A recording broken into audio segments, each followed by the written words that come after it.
Do you really believe that God owns it all?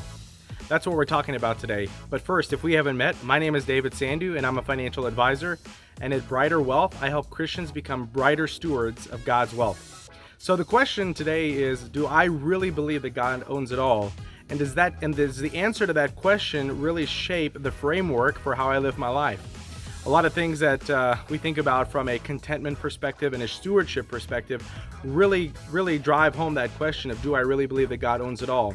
The first area where I really believe that the stewardship perspective comes in is, do I spend like I believe that God owns it all?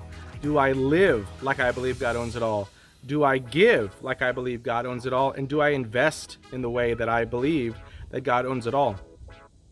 So there's three basic areas, what we call values-based spending, values-based giving, and values-based investing.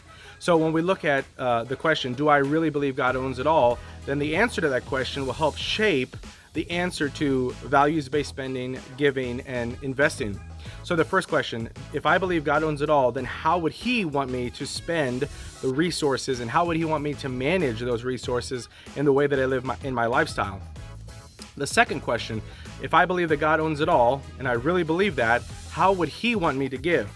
A lot of times people will, especially Christians, will give 10% of their wealth to the church, to their local church, or to a nonprofit.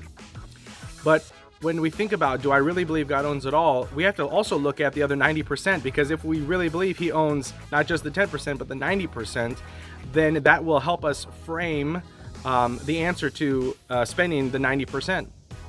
And if I'm looking at how I'm spending that other 90%, then that begs the question, how do I invest?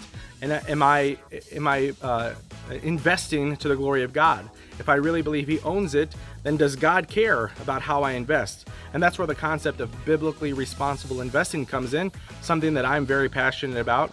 But anyway, I just wanted to give you those three areas of a framework of, do I really believe God owns it all? And how are they affecting your spending, your giving, and your investing?